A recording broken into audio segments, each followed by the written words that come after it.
Single-page templates in Elementor are layouts designed for standalone pages, ideal for landing pages or portfolios.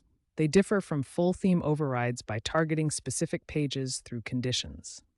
To create a single-page template, you'll need Elementor Pro.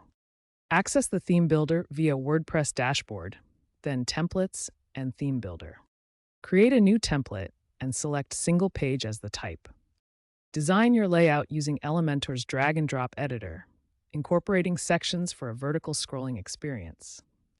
Set display conditions to specify which page the template applies to.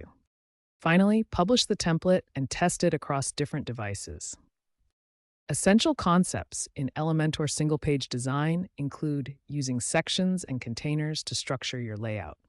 These elements provide flexible, responsive frameworks for organizing content. Take advantage of dynamic content to pull data from posts or pages, making templates adaptable and reusable across your site. Recent trends emphasize AI-driven design with tools like Elementor's AI Assistant for quick template generation from text prompts. Mobile-first design is crucial, ensuring responsiveness on all devices through automatic optimization and CSS media queries. Performance optimization is key. Minimize plugins, compress images, and use lazy loading for faster single-page loading times. Elementor continues to evolve with AI integration, mobile enhancements, and accessibility features, ensuring seamless cross-device compatibility.